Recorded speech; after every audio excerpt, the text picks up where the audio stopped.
ভাব যার অর্থ হচ্ছে ভার্বের সঠিক গঠন। ঠিক আছে, ভার্বের সঠিক গঠন। তাহলে রাইট ফর্ম অফ ভার্ব অর্থ কি?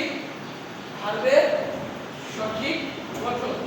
এখন এই ভার্বের সঠিক গঠন আমরা শিখতে হলে আগে শিখতে হবে ভার্ব কত প্রকার আছে। আমরা এখানে ভার্ব সাধারণত দুই প্রকার নিয়েছি, অক্সিলারি ভার্ব আর হচ্ছে প্রিন্সিপাল ভার্ব। অক্সিলারি ভার্ব আর প্রিন্সিপাল ভার্ব, কথা বলতে হবে, রেসপন্স করতে হবে। আচ্ছা, তাহলে এখন এখানে অক্সিলারি ভার্ব, অক্সিলারি ভার্ব এখানে কয় ভাগে বিভক্ত? কয় ভাগে? 5 ভাগে। কয় ভাগে? 5 ভাগে। 5 ভাগে। 5 ভাগে এখানে বিভক্ত করা হয়েছে। প্রথমে আছে টু বি ভার্ব। কি আছে? To be verb. আমরা কি জানি টু বি ভার্ব কি কি? জানি, কিন্তু কয়টা জানতাম? 5টা, তাই না? 5টা জানতাম, এর বিষয়টা। কিন্তু আসলে টু বি ভার্ব হচ্ছে কয়টা? 7টা। কয়টা? 7টা। 7টা হচ্ছে টু বি ভার্ব। সেগুলো কি কি? আমাদের এইগুলা সাধারণত আমরা ইউজ করে থাকি ইনডিফিনিট টেন্সে। কিসে? ইনডিফিনিট টেন্সে। টেন্স হচ্ছে 3 প্রকার। এখন ওই 3 টেন্সকে আবার প্রত্যেকটা টেন্সকে 4 ভাগে ভাগ করা হয়েছে। তাহলে 3 4 12টা টেন্স। এই 12টা টেন্সের প্রত্যেকটা ইনডিফিনিটে এই টু বি ভার্ব ইউজ করা হয়। রাইট? আচ্ছা, এম ইজ আর এই তিনটা হচ্ছে, এই তিনটা ইউজ করা হয় প্রেজেন্ট ইনডিফিনিট। কিসে? Present indefinite. যেমন আই এম স্টুডেন্ট, তাই না? তারপরে হি ইজ এ স্টুডেন্ট, এরকম। তারপরে পাস্ট, পাস্ট ইনডিফিনিটে একই রকম ওয়াজ ওয়্যার ইউজ করা হয়, তাই না? যেমন হি ওয়াজ এ স্টুডেন্ট, সে একজন ছাত্র ছিল। আচ্ছা, এরপরে শ্যাল বি অথবা উইল বি। কি আছে? শ্যাল বি অথবা উইল বি। এটা তাহলে কোন টেন্সে হয়? এটা হচ্ছে ফিউচারে, তাই না? আচ্ছা আচ্ছা, তাহলে ফিউচারে লক্ষ্য করেন যে টু ডু ভার্বের এই টু ডু ভার্বের টু ডাস ডিড, তাহলে টু ডাস ডিড। এই টু হ্যাভ ভার্বের হ্যাভ হ্যাজ হ্যাড। আচ্ছা, তারপরে এইখানে আছে এখানে মডাল ভার্ব। কি আছে? মডাল ভার্ব কি? Shall, should, will, would, may, might, can, could. তারপরে মাস্ট, মাস্টটা এখানে অলরেডি মাস্ট। ঠিক আছে, এই কয়টা থাকবে সেমি মডাল ভার্ব। এগুলো আপনারা শিখছেন 1 2 3 4, কিন্তু অনেকেই এই 5 নাম্বারটা অনেকেই জানে না বা এটা জানার বাইরে। কথা ঠিক কি না? হ্যাঁ, 5 নাম্বারটা কিন্তু ইউজ হয় আমাদের সবচেয়ে বেশি। যেমন এটা সবথেকে 2 আছে, 2 ছাড়া কিন্তু একটাও নাই। আছে? হ্যাঁ। তাহলে এখানে কি কি আছে বলেন তো দেখি? am to, is to, are to, was to, were to, have to, has to, have to, need to, dare to, ought to, used to, get used to, তারপরে accustomed to, it is। আরো আছে। এগুলা সবগুলাই two যুক্ত। কি যুক্ত? Two যুক্ত। এখন এইগুলার ব্যবহার কি আমাদের জীবনে হয়? আছে? অবশ্যই আছে। যেমন আমি এখানে প্রেজেন্ট টেন্স দিয়ে আসি, এর প্রেজেন্ট টেন্স কি আছে? am to, is to, are to। ঠিক আছে, তার মানে কি? যেমন আমাকে স্কুলে যেতে হয়, আমি স্কুলে যেতে চাই না, তারপরেও আমাকে স্কুলে যেতে হয়। আমি ভাত খেতে চাই না, তারপর ভাত খেতে হয় না। অনিচ্ছাকৃতভাবে করতেই হবে, বাঁচতে হলে খেতে হবে, আমাকে খেতে হয়, আমাকে স্কুলে যেতে হয়, আমাকে ঘুমাতে হয়, হয় না? আমাকে ঘুমাতে হয়, তারপরে আমাকে পোশাক করতে হয়, হয় না? এগুলো প্রেজেন্ট। এই ধরনের sentence how to make it, আমরা কিভাবে তৈরি করি, আমরা কিভাবে তৈরি করব, চিন্তার বিষয় না? এই ধরনের সেন্টেন্সগুলো এই সেমি মডেল ভার্বের যে ভার্বগুলো আছে সেগুলো দিয়ে আমরা মেক করতে পারবো। রাইট? যেমন আমাকে স্কুলে যেতে হয়, কি হবে? আই হ্যাভ টু কি go to school. I have to, example দিচ্ছি, আই অ্যাম, এখানে শূন্যস্থান থাকবে নাই, এক্সাম্পল।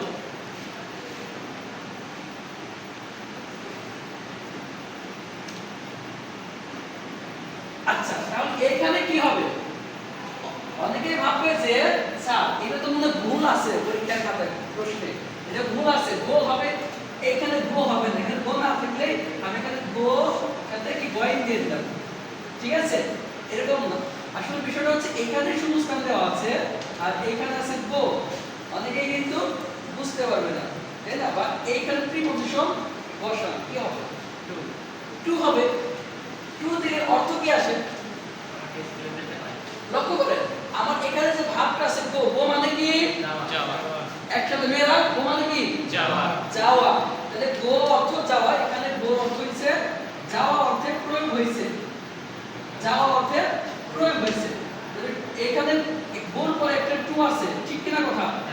আবার গোর আগেও একটা টু দিলাম, তার মানে এই পুরো সেন্টেন্সটা মনে হয় ভুল না, এরকম অনেকে ভাবতে পারে স্যার এইখানে দেখি একটা সেন্টেন্সের ভিতরে আপনি টু এর দোকান খুলা হইছে, কথা ঠিক কি না? এখানে টু একটা দুইটা, এত টু আমি কেন দেব?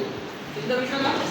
আচ্ছা, এই যে গোর পরে যে টু আছে, গো এর পরে যে টু আছে, এই টু সম্পূর্ণ মডিফাই করে এই যে এই ভার্বের সাথে, গো মানে যাওয়া আর হচ্ছে যেতে কি হবে? টু। হ্যাঁ, কি যেতে হবে কি? মানে হচ্ছে এই গোর পরে যে টু আছে এটার দিক বোঝানো হচ্ছে কি? এটা দিক কোন দিকে? স্কুলের দিক, তাহলে যে স্কুলের দিক। আর এই গোর আগে যেটা আছে এটা হলো কি? যোগ, তে যোগ হইছে, এটা কি? তে, এটা বাংলা, এটা তে যোগ হইছে, টু গো যেতে, টু ইট খেতে, তাই না? এবং টু স্লিপ ঘুমাতে, সবগুলা ভার্বের আগে টু যোগ হলে ওটা তে যোগ হয়। আর ভার্বের পরে যে টু আছে গোর পরে, এই টু মানে কি দিকে, কোন দিকে? স্কুলের দিকে, কোন দিকে? স্কুলের দিকে। তাহলে এখানে আই মানে কি? আমি, কিন্তু আই মানে এখানে আমি হবে না, কি হবে? আমাকে, কারণ এটা অনিচ্ছাকৃতভাবে, ঠিক আছে? ওই ক্ষেত্রে এই আইটা এখানে পসেসিভ হয়ে যাবে, কি হবে? পসেসিভ হয়ে যাবে, মানে আইটা মাইন হয়ে যাবে, মানে আমাকে যেতে হয়, ঠিক আছে? তাহলে কি I am to go to school, তাহলে আমাকে যেতে কি? যে টু গো, যেতে হয় কোথায়? স্কুলে, স্কুলের দিকে। এখানে দিকে উচ্চ থাকে, আমাকে স্কুলে যেতে হয়, তাহলে আমাকে ঘুমাতে হয়, আই অ্যাম টু স্লিপ, প্রতিদিন, তাহলে কি হবে? এভরিডে অথবা এভরি সিঙ্গেল ডে, আমাকে প্রতিদিন ঘুমাতে হয়। আর পাস্টে যদি যাই, আমাকে স্কুলে যেতে হয়েছিল, I was to, right? I was to go to school, ঠিক আছে? আমাকে ভাত খেতে হয়েছিল, I was to eat, তাই না? এই তো পারতেছে।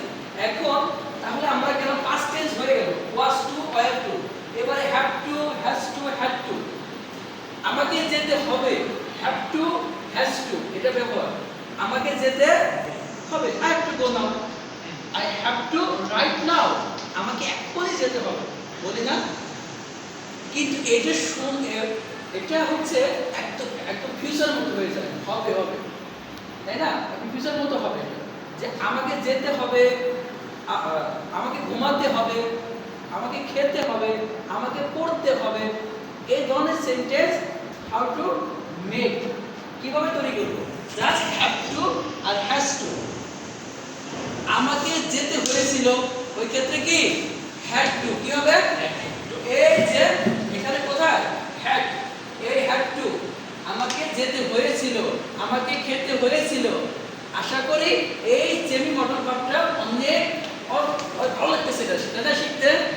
সেমি মডেল ভার্বটা আসলে এটা মজার একটা জিনিস।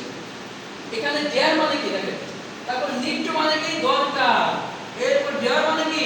সাহস, আপনার সাহস কত, তাই না? বলে না ডেয়ার। অট মানে কি? বাধ্য, তারপর হচ্ছে এই এখানে কি আছে? ইউজ টু, এর মানে ব্যবহার, মানে এটা অভ্যস্ত হয়ে, এগুলো সব কি? অভ্যস্ত অর্থে, অভ্যস্ত, এগুলো সব এই সেভিতে হয়, ঠিক আছে? মানে অভ্যস্ত, একটা কাজ করতে করতে এটা অভ্যস্ত হতে থাকে। আচ্ছা, তাহলে আমরা এখন এই অক্সিলারি ভার্বগুলা এইগুলা ব্যবহার আমরা শিখলাম। তবে এই টু বি ভার্ব যদি হয়, টু বি ভার্ব যদি হয়, তারপরে যদি কোনো ভার্ব থাকে, কি থাকে? যদি কোনো ভার্ব থাকে তাহলে তারপরে আইএনজি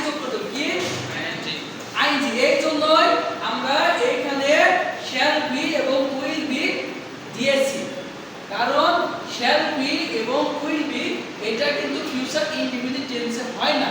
বাদ বাকি সবগুলো কিন্তু এগুলো ইনডিফিনিট, তাই না? আমি ওই সময়টা উচ্চ রেখেছিলাম, কিন্তু এইখানে থাকার কথা শুধু শ্যাল, তাই না? আই শ্যাল ডু ইট, আমি এটা করব, আমি এটা লিখবো, তাই না? তাহলে শুধু শ্যাল হওয়ার কথা। শ্যাল এবং উইলের পরে এক্সট্রা বি যোগ করতে হবে। কেন? কারণ এইগুলা সবই হচ্ছে কন্টিনিউয়াস। কারণ এগুলোর পরে যদি কোনো মেইন ভাব থাকে, প্রিন্সিপাল ভাব থাকে, তারপরে আইএনজি যোগ করতে হবে, মানে জিরান। জিরান মানে কি? আইএনজি যোগ করতে হবে ভাবের সাথে। ক্লিয়ার বিষয়টা? আর যদি না থাকে তাহলে নাউন হবে। কি হবে? নাউন। এগুলোর পরে যদি নাউন হয়, হ্যাঁ, সেই ক্ষেত্রে ফিউচারে এখানে বি কাটা যাবে যদি হচ্ছে এগুলোর পরে নাউন হয়। ক্লিয়ার বিষয়টা? তখন শ্যাল বি হবে না, তখন শুধু শ্যাল অথবা উইল হবে। আর যদি ভার্ব থাকে তাহলে শ্যাল বি অথবা উইল বি হবে। ক্লিয়ার বিষয়টা? আচ্ছা, তারপরে এরপরে 2 নাম্বারে কি আছে? তো তার আগে আমি একটু বলে দিচ্ছি, এগুলোর পরে যদি প্যাসিভ হয়, প্যাসিভ, অ্যাক্টিভ এবং প্যাসিভ। অ্যাক্টিভে হলে আমরা কি এগুলো পারি? অ্যাক্টিভ প্যাসিভ পারি? হ্যাঁ, আর কথা বলতে হবে, পারি। আচ্ছা, তাহলে অ্যাক্টিভে হচ্ছে ভার্বের সাথে আইএনজি যোগ। আর যদি প্যাসিভ হয়ে থাকে, তাহলে প্যাসিভ আমরা কি করে চিনব? বাই থাকবে। কি থাকবে? বাই। ও বাই থাকবে, টু থাকবে, তাই না? অ্যাট থাকবে। এগুলো থাকলে আমরা বুঝতে পারি এগুলো কি? প্যাসিভ। প্যাসিভ। আচ্ছা, তাহলে প্যাসিভ হলে এক্সট্রা বি যোগ করতে হবে। কি? বি। প্যাসিভ হলে B E I N G, extra কি যোগ করতে হয়? বি যোগ করতে হয়। ক্লিয়ার বিষয়টা? এক্সট্রা বি যোগ করতে হয় প্যাসিভ হলে। লক্ষ্য করেন, টু টু ভার্বে কি হবে? টু টু ভার্বের পরে এগুলোর পরে সব সময় কি হবে? মূল ভার্ব হবে। কি হবে? মূল ভার্ব বসে। ঠিক আছে? আচ্ছা, তারপরে লক্ষ্য করেন, এখন হ্যাভ, হ্যাজ, হ্যাড, এগুলোর পরে কি বসে? ভি3। কি বসে? এগুলোর পরে ভি3 হয়। ভি3 অথবা ভি3 না থাকলে কি হবে? নাউন হবে। কি হবে? নাউন। যদি ভার্ব থাকে তাহলে ভার্বটাকে ভি3 করতে হবে। যেমন ফরগেট, ফরগেট মানে কি? ভুলে যাওয়া। তাহলে ফরগেট থেকে আমরা তাহলে এই হ্যাভ ভার্ব থাকলে কি হবে? ফরগটেন। গটেন। ক্লিয়ার? গুড।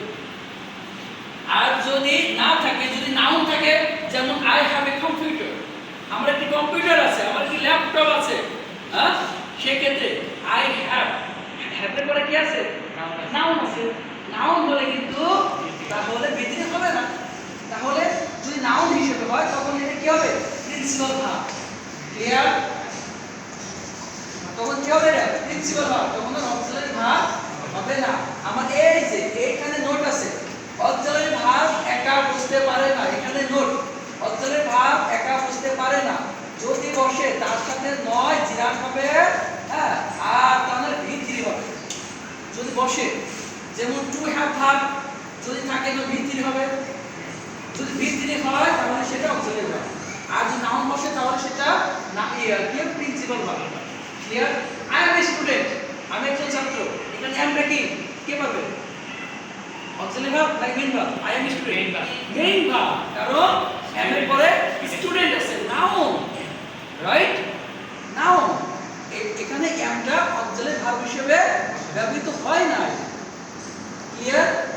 সহজ লাগতেছে? গুড। আজকে হচ্ছে আপনাদের এই হচ্ছে ভার্বের নিয়ম। লাস্টে 3 নাম্বার মডেল ভার্ব।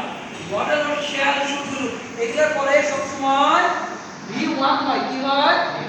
ভি1 মানে মূল ভার্ব, প্রিন্সিপাল ভার্ব। এই shall, should, will, would, may, might, can, could, must, এইগুলোর পরে সর্বদা মূল ভার্ব বসে থাকে। ঠিক আছে?